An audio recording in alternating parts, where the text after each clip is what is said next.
أستغفر الله إنه هو التواب الرحيم. أستغفر الله إن الله غفور رحيم. رب اشرح لي صدري ويسر لي أمري. رب زدني علما. رب إني أعوذ بك أن أسألك ما ليس لي به علم وإلا تغفر لي وترحمني أكن من الخاسرين.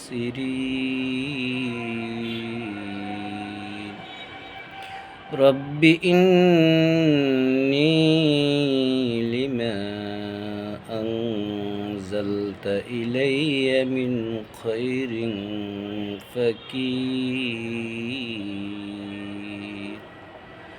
رب أعوذ بك من همزات الشياطين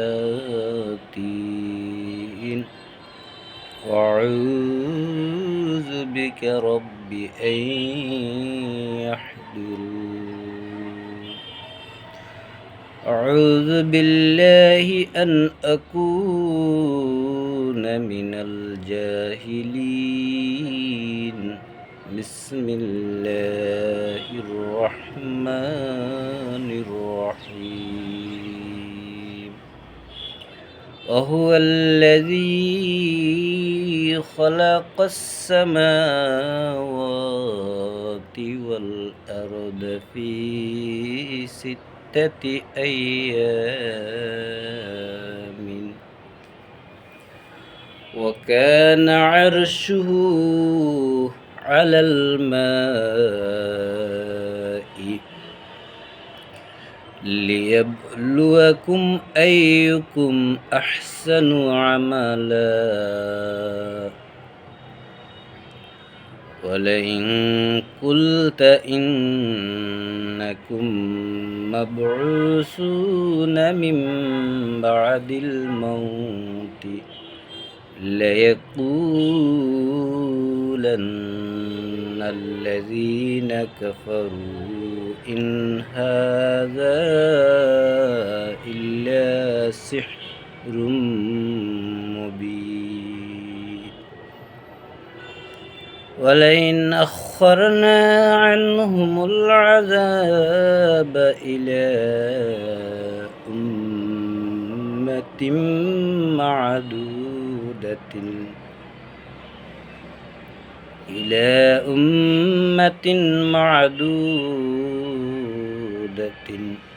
ليقولن ما يحبسه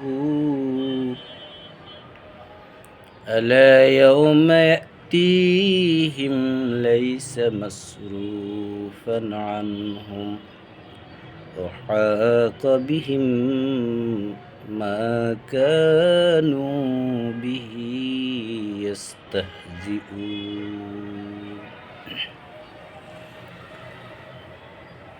بسم الله الرحمن الرحيم. 11 নং সূরা হুদের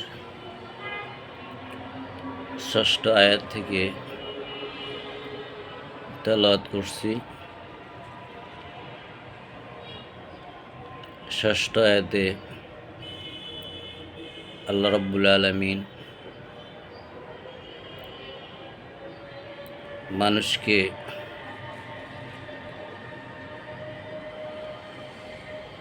জমিনে বসবাস করতে যত কিছু মানুষের জন্য প্রয়োজন দরকার, জন্ম পর থেকে কবরে যাওয়ার আগ পর্যন্ত যে সময়টুকু মানুষ যাতে করে সৃষ্টির সব কিছু থেকে যেসব উপকরণের প্রয়োজন, যেসব উপকরণ ছাড়া একটা মানুষ পৃথিবীর জমিনে কিছুতেই টিকে থাকতে পারবে না, বাঁচতে পারবে না, সেসব উপকরণকে সামনে রেখে আল্লাহ রাব্বুল আলামিন ক্রমান্বয়ে দাফে দাফে পর্যায়ক্রমে তিনি সৃষ্টি করেছেন আসমান, সৃষ্টি করেছেন জমিন। স্বয়ং আল্লাহ নিজে বলছেন, ওহুয়াল্লাযী খালাকাস সামাওয়াতি ওয়াল আরদা, তিনি সে সত্তা, তিনি সেই পরিকল্পনাকারী, যিনি সৃষ্টি করেছেন আসমানকে, আসমানসমূহকে এবং জমিনকে পর্যায়ক্রমে দাফে দাফে 6 দিনে। ওয়াকানা আরশুহু আলাল মাই, যেভাবে তিনি আসমান তৈরি করলেন, জমিন তৈরি করলেন, সেভাবে তিনি পানির উপরেও তার নিয়ন্ত্রণ ছিল। আমরা পৃথিবীতে যে পানি দেখতে পাই, নদী নালা, সমুদ্রে, ডোবায়, মাটির নিচে, মাটির উপরে, এসব পানি কিভাবে সৃষ্টি হয়েছে?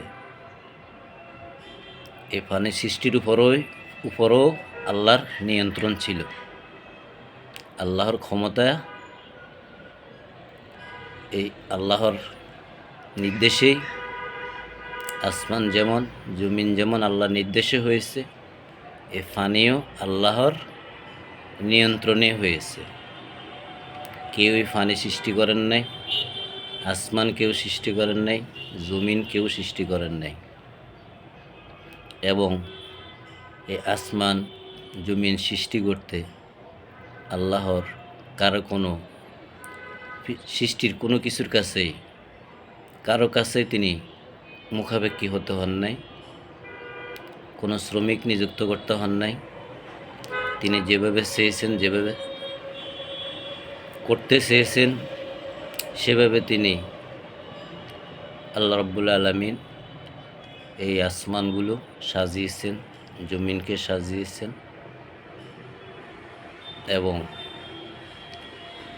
যেভাবে তিনি আসমানের উপর, জমিনের উপর তার নিয়ন্ত্রণ ছিলেন, পানির সৃষ্টিতেও নিয়ন্ত্রণ একমাত্র আল্লাহরই ছিল। এইসব সৃষ্টিতে তিনি কেন করলেন? তার উদ্দেশ্য ছিল একটাই, পরিকল্পনা ছিল একটাই, লিয়াবলুয়াকুম, তোমাদেরকে পরীক্ষার জন্য, তোমাদেরকে পরীক্ষার জন্য, আমাদেরকে, মানুষদেরকে, যে তোমাদেরকে পরীক্ষা করার জন্য একটা পরীক্ষার সেন্টার তৈরি করে আমি তোমাদেরকে এই জমিনে, পৃথিবীতে পাঠিয়েছি। এটা একটা তোমাদের জন্য একটা পরীক্ষা। এই পরীক্ষাতে কে সফলতা অর্জন করে, আইয়ুকুম আহসানু আমালা, কে সবচেয়ে ভালো রেজাল্ট করে, কর্মে কে শ্রেষ্ঠ, কে উত্তম কর্মে, সেটা পরীক্ষার জন্যই আমি এই আসমানকে সাজিয়েছি, জমিনকে সাজিয়েছি। যেভাবে আসমান সাজিয়েছি, যেভাবে জমিন সাজিয়েছি, সেভাবে পানির উপরে নিয়ন্ত্রণও নিয়ন্ত্রণ আমারই ছিল।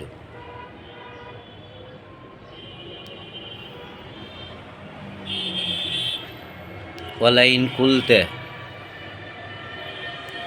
রাসূলকে উদ্দেশ্য করে বলছেন, ওয়ালাইন কুলতা ইন্নাকুম মাবউসুনা মিন বাদিল মাউতি,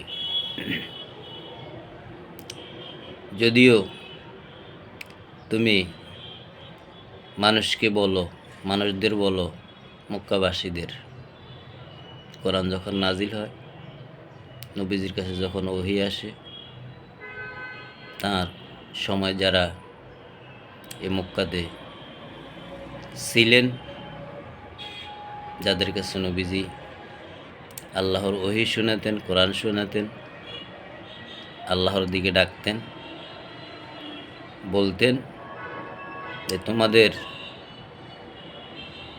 মৃত্যুর পর পুনরায় আবার জীবিত করা হবে, তোমাদের পুনরুত্থান ঘটবে, তোমরা যেভাবে মৃত্যুবরণ করো, যেখানে মৃত্যুবরণ করো, এই মৃত্যুর পর আজকে যেমন তোমরা পৃথিবীতে টিকে আছো, বেঁচে আছো, আবারও তোমাদেরকে পুনর্জীবিত করা হবে। যখন এইভাবে নবীজি বলতেন মানুষদের উদ্দেশ্য করে, তখন তারা বলতো, যারা আল্লাহর এই আয়াতকে অস্বীকার করত, আল্লাহর কিতাব অস্বীকার করত, যারা 360 মুক্তিকে আল্লাহ বানিয়ে রেখেছিল, তারা কি বলতো, لَيَقُولَنَّ الَّذِينَ كَفَرُوا إِنْ هَذَا إِلَّا سِحْرٌ مُبِينٌ। অবশ্যই অবশ্যই তারা বলতো, তারা বলবে যারা অস্বীকার করে, আয়াত অস্বীকার করে, এক আল্লাহকে মেনে নিতে কিছুতে তারা রাজি ছিল না, যে এসব কিছুই না, নবীজি যা বলতেন এগুলো তাদের কাছে কোনো ব্যাপারে না, কোনো কিছুই মনে হতো না। ইল্লা সিহরুম মুবিন, সুস্পষ্ট জাদু। এসব জাদুবিদরা যেরকম মানুষ সাথে প্রতারণা করে, মিথ্যা 5 টাকার নোটকে 500 টাকার নোটে পরিণত করে, মানুষের দৃষ্টিভঙ্গিকে অন্যদিকে ফিরিয়ে, মিষ্টিকে আলুতে তৈরি করে, আলুকে মিষ্টিতে তৈরি করে, একটা ফোটলার মধ্যে একটা গড়ি, হাত গড়ি রেখে দেয়, আবার যখন সেই ফোটলা, সেই ব্যাগ ঝাঁকুনি দেয়, তখন আর সেখানে গড়ি থাকে না। এই যে ধোঁকা, মানুষের দৃষ্টিকে অন্যদিকে ফিরিয়ে সে যে তার জাদু প্রকাশ করে, মানুষকে আশ্চর্য করে, হতবাক করে, মানুষ এক দৃষ্টিতে তার দিকে চেয়ে থাকে যে মুহাম্মদও এমন কিছু আমাদের সামনে নিয়ে এসেছে, যেহেতু আমরা আমাদের 360 ইলা থেকে যেন আমরা দৃষ্টি ফিরিয়ে নিয়ে তার এক ইলার দিকে আমরা কি করি, একমুখী হই, তার ইলাকে যেন আমরা মেনে নিই। এই জন্য সেই সমস্ত জাদুমন্ত্র আমাদেরকে শুনাইতেছে।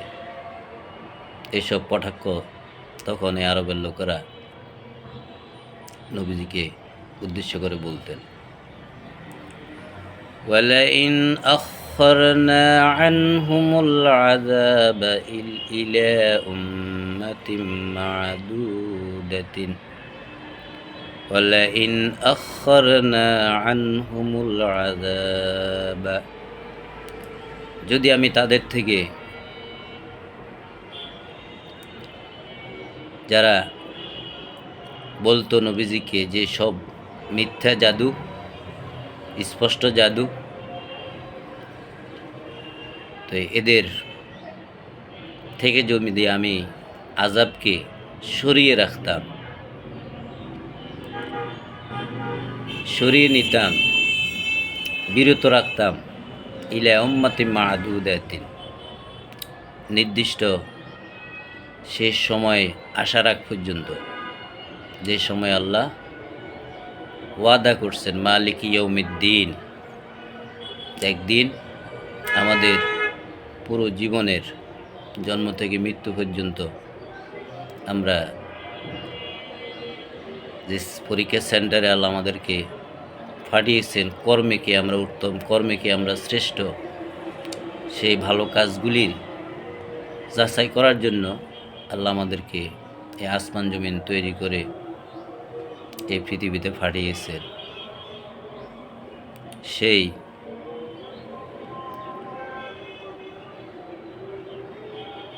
কর্মের হিসেবের জন্য আল্লাহ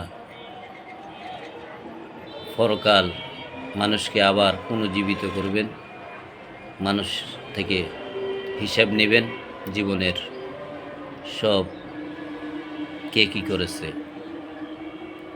মৃত্যুর পর। তাহলে তো তাদের থেকে যখন আমি এই আযাবকে, শাস্তিকে একটু পিছিয়ে রাখি নির্দিষ্ট কয়দিন ওই পর্যন্ত, কিয়ামতের আগ পর্যন্ত, অথবা যে কদিন তারা বেঁচে থাকে, যখন তারা কোনো শাস্তি দেখে না, আযাব দেখে না, কারণ আমি তাদের থেকে সে আযাব সরিয়ে রেখেছি, দূর করে রেখেছি, যার কারণে তারা কি বলতো, লায়াকুলুন্না মা ইয়াহবিসুহু, নবীজি যখন বলতেন যে তোমাদের হিসাব হবে, জীবনের হিসাব হবে, এই কর্মের হিসাব হবে,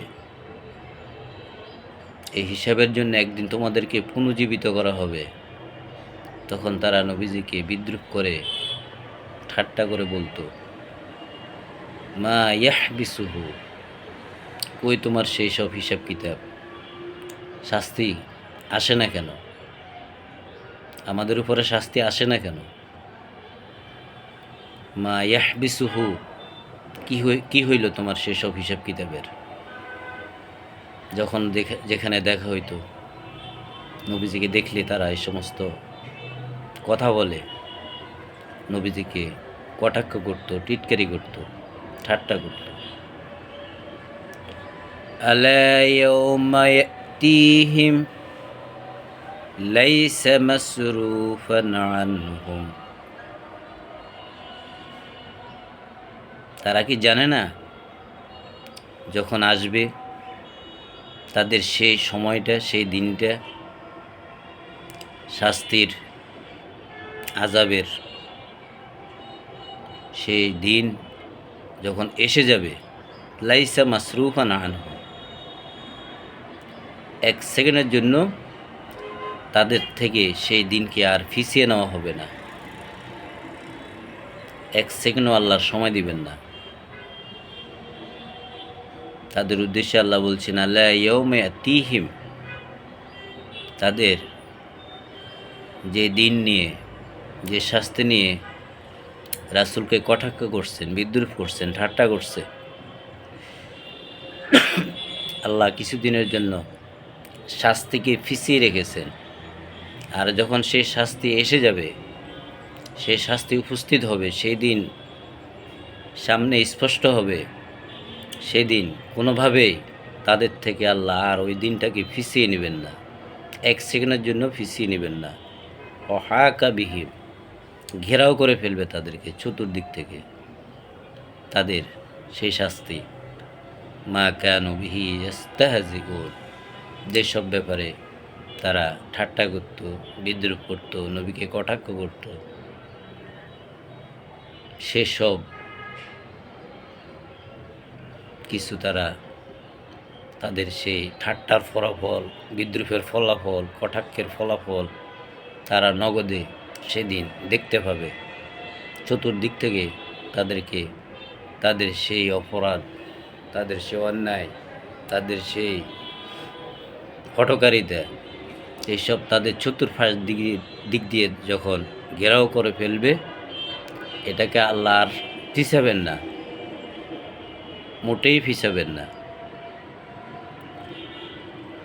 ওয়ালাইন আযাকনাল ইনসানা মিন্না রাহমাতান সুম্মা নাযা'নাহা মিনহু ইন্নাহু লায়াউসুন কাফুর।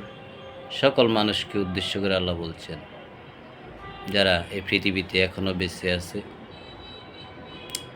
কিয়ামতের আগ পর্যন্ত যত মানুষ এই পৃথিবীতে আসবে সবার উদ্দেশ্যে বলছেন, ওয়ালাইন আযাকনা, যখন আমি আস্বাদন করাই, উপভোগ করাই,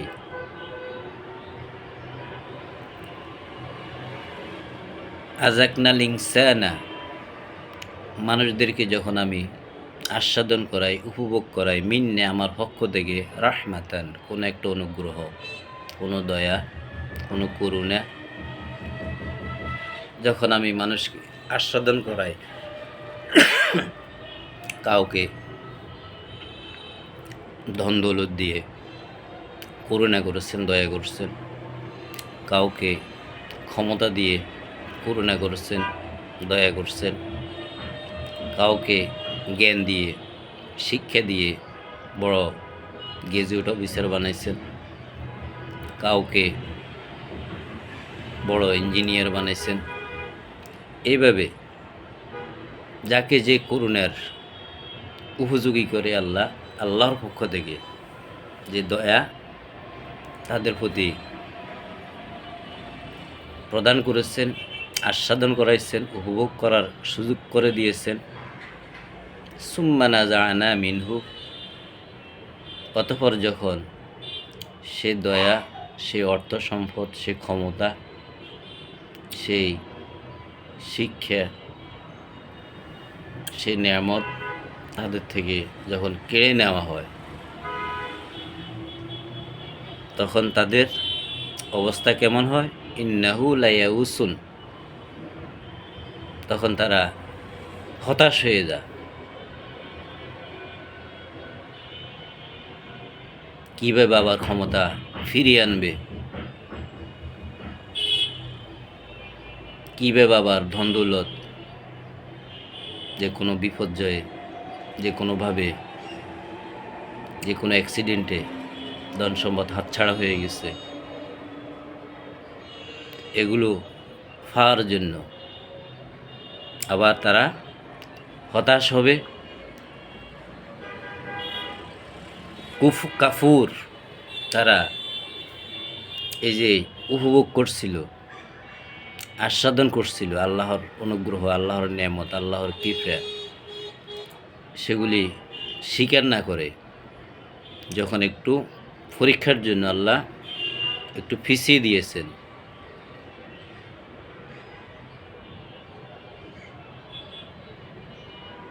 তখন তারা হতাশ হয়ে যায়।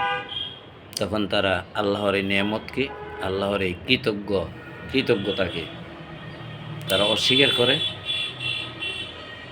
ওয়ালাইন আযাকনাহু না'মাআ বা'দা দাররাআ মাসসাতহু, আবার যখন এই লোকগুলোকে আবার আস্বাদন করায় আমার নিয়ামত, আমার অনুগ্রহ, আমার করুণা, এই লোকগুলোকে যদি আবার ক্ষমতা ফিরিয়ে দেওয়া হয়, আবার ধনাঢ্যশালী করে দেওয়া হয়, আবার চাকরি ফিরিয়ে দেওয়া হয়, আবার স্বয়ংসম্পন্ন করা হয়, আগের অবস্থানে ফিরিয়ে দেওয়া হয়, বা'দা দাররাআ মাসসাতহু, এসব কষ্ট, এসব বিপর্যয় চলে যাওয়ার পর, এসব বিপর্যয়, তাদের সমস্ত দুঃখ দুর্দশা যখন দূর হয়ে গিয়ে আবার তারা সেই আগের অবস্থানে ফিরে এসে ক্ষমতা ফিরে পায়, ধন সম্পদ ফিরে পায়,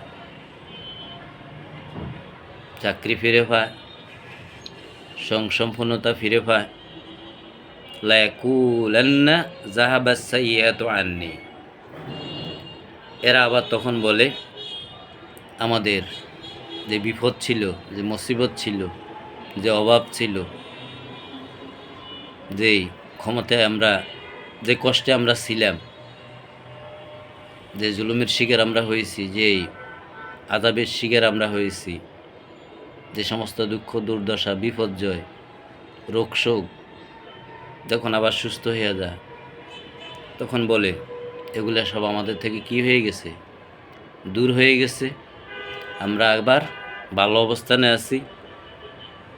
ইন্নাহু লাফারেহন ফাখুর। তারা আবার এগুলো নিয়ে আনন্দে আত্মহারা হয়ে যায়, আনন্দে উল্লাসে মেতে উঠে আর ভড়াই করে, গর্ব করে। যখন নেয়ামত ছিনিয়ে নেওয়া হয় কিছুদিনের জন্য দেওয়ার পরে, তখন তারা হতবাক হয়ে যায়, হতাশ হয়ে যায় এবং আল্লাহর কৃতজ্ঞতাকে তারা অস্বীকার করে। আবার তাদের সেই দুঃখ দুর্দশা দূর করে আল্লাহ যখন আবার তাদেরকে সাবেক জায়গায় নিয়ে যায়, ধন সম্পদ দিয়ে আবার অবস্থানে নিয়ে আসে, ক্ষমতা আবার ফেরত দেয়, অসুস্থকে সুস্থ করে দেয়, গরিবকে ধনী করে দেয়,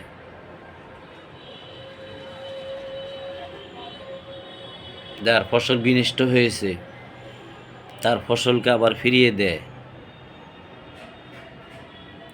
তখন সে আবার বলে যে সব বিপদ মুসিবত আমাদের থেকে কেটে গেছে, আমরা আগের অবস্থানে ফিরে এসেছি, আমরা সুখী হয়ে গেছি। তখন তারা আনন্দ উল্লাস করে আর এগুলো নিয়ে সে গর্ব করে, তারা গর্ব করে, ভড়াই করে। ইল্লাল্লাযীনা সাবারু ওয়া আমিলুস সলিহাত। শুধুমাত্র তারা যারা বুঝে যে এসব আল্লাহর পরীক্ষা, আর এই পরীক্ষার জন্য আল্লাহ আমাদেরকে এই পৃথিবীতে, এই জমিনে পাঠিয়েছেন, জমিন তৈরি করে, আসমান তৈরি করে, পানি সৃষ্টি করে, আমাদের জন্ম থেকে মৃত্যু পর্যন্ত যত যাই কিছু প্রয়োজন, এসব কিছু দিয়ে পৃথিবী সৃষ্টি করে আমাদেরকে আল্লাহ যে একটা পরীক্ষা সেন্টারে প্রেরণ করলেন, আমরা কর্মে কে উত্তম সেটা যাচাইয়ের জন্য, সেটা পরীক্ষার জন্য। তো এই পরীক্ষাতে তারাই টিকে থাকবে যারা ইল্লাল্লাযীনা সাবারু, যারা ধৈর্যশীল অবিচল থাকবে, ও আমিলুস সলিহাতি, তাদের সৎকর্মগুলির উপরে, তাদের সৎকর্মের উপর তারা তাদের সেই জীবন পরিচালিত করবে, ভালো কাজগুলি সে করবে, অন্যায় থেকে নিজকে বিরত রাখবে এবং বিপদের সময়ও আল্লাহকে ভুলবে না, সুখের সময়ও আল্লাহকে ভুলবে না, বিপদের সময় ধৈর্য ধারণ করবে, অবিচল থাকবে। ইল্লাল্লাযীনা সাবারু, যখন কষ্ট দেখে তখন সবর করবে, অবিচল থাকবে, ধৈর্য ধরবে, তখনও আল্লাহকে স্মরণ করা থেকে বিমুখ হবে না, আল্লাহকে ডাকা থেকে বিমুখ হবে না।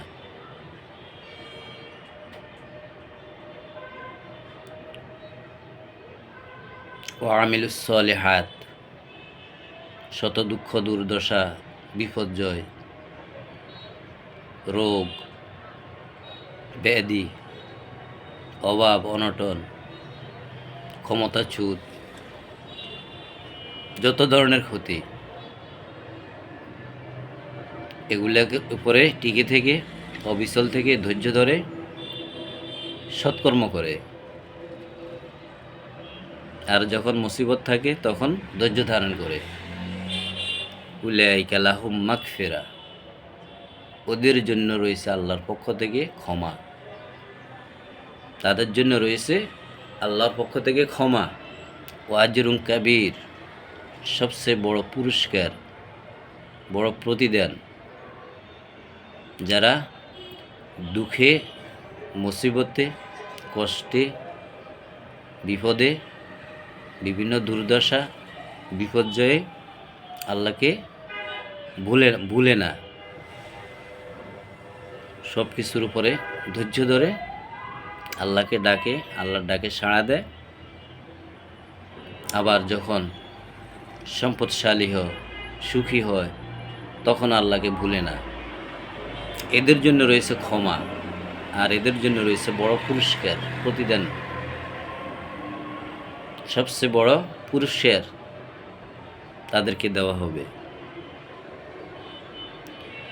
فَلَعَلَّكَ تَارِكٌ بَعْدَ مَا يُوحَى إِلَيْكَ وَضَائِقٌ بِهِ صَدْرُكَ أَن يَقُولُوا لَوْلَا أُنْزِلَ عَلَيْهِ كَنْزٌ أَوْ جَاءَ مَعَهُ مَلَكٌ إِنَّمَا أَنْتَ نَذِيرٌ والله على كل شيء وكيل فلعلك تارك بعد ما يوحى إليك।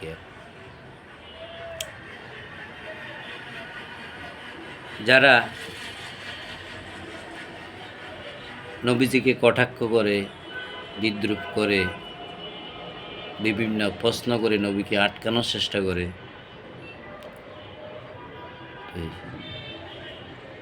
এই জন্য নবীকে আল্লাহ উদ্দেশ্য করে বলছেন যে ফালআল্লাকা তারিকুম,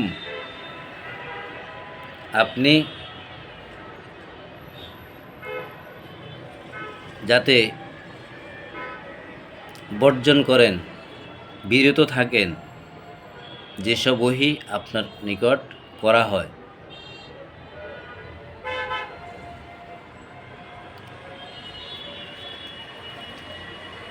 পুরোপুরি তো আপনাকে তারা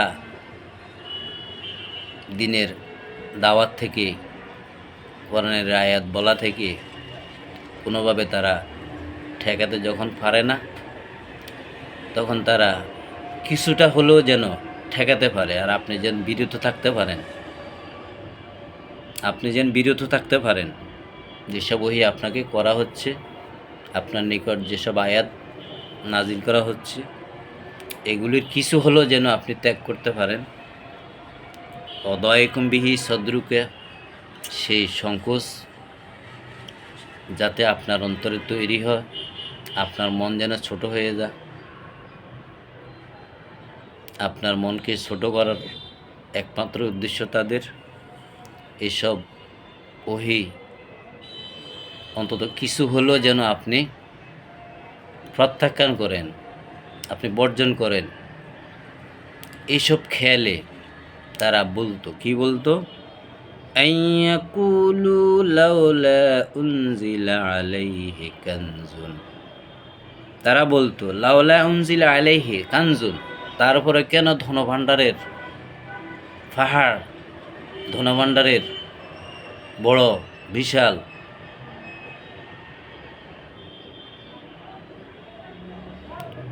অঙ্কের অর্থ কড়ি, টাকা পয়সা, এগুলো কেন নাজিল হয় না?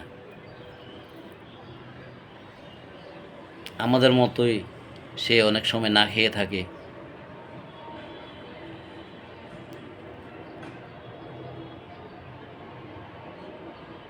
কাজকর্ম ছাড়া সে খাইতে পারে না।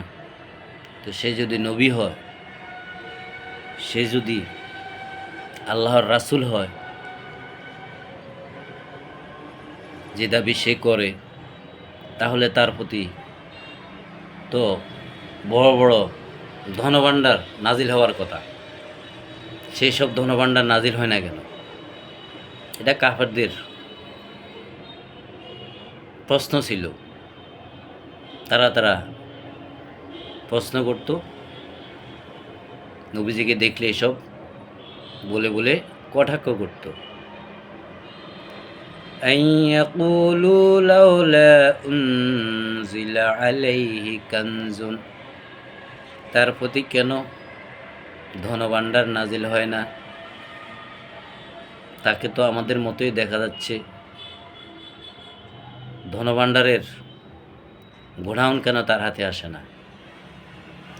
আও জাআ মাআহু মালাকুন, যে ফেরেশতা তার কাছে ওহী নিয়ে আসে, সেই ফেরেশতা কেন তার কাছে সাথে থাকে না? তার কাছে ফেরেশতা আসে না কেন? তার সাথে ফেরেশতা থাকে না কেন? এসব বেহুদে আলাপচারিতার মধ্যে তারা লিপ্ত থাকত। তো এসব যখন নবীকে শুনিয়ে শুনিয়ে বলতেন, তাদের উদ্দেশ্য ছিল এগুলো বললে নবীজি হয়তো কিছুটা হলেও ওহি আলোচনা থেকে, আল্লাহর কথা বলা থেকে বিরত থাকবেন, নিজকে একটু হলেও ছোট মনে করবেন। এসব ভেবে তারা এসব কথাবার্তা, এলোমেলো কথাবার্তা তারা বলতো। তখন নবীজিকে আল্লাহ বলছেন, যখন আপনি এই পরিস্থিতির শিকার হন, এসব যখন আপনাকে বলে, আপনি তো একজন মানুষ, আপনি তাদেরকে উত্তর দেন, জবাব দিয়ে দেন, ইন্নামা আনতা নাজির, হে কাবার প্রতিবেশীরা, আমি তো মাত্র একজন সাবধানকারী।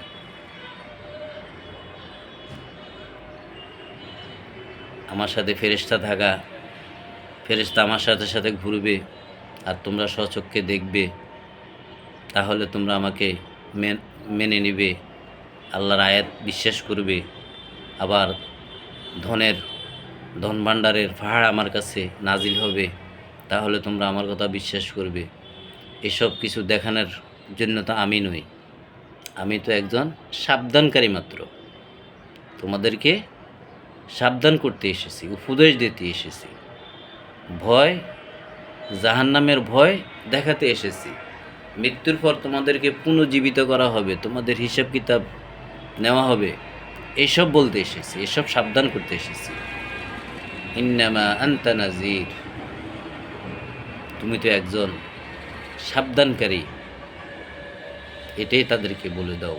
আল্লাহু আলা কুল্লি শাইইন ওয়াকিল, আল্লাহই তো প্রত্যেকটা জিনিসের উপর তার নিয়ন্ত্রণ, সব কিছু আল্লাহর নিয়ন্ত্রণে। আল্লাহু আলা কুল্লি শাইইন ওয়াকিল, এই ফেরেশতার কথা তারা বলে, ফেরেশতা তোমার নিয়ন্ত্রণে নয়। যে ধন ভাণ্ডারের কথা তারা বলে, সেই ধন ভাণ্ডার তোমার নিয়ন্ত্রণে নয়। পৃথিবীর সব কিছু, সৃষ্টির সব কিছুর নিয়ন্ত্রণ একমাত্র আল্লাহর উপর।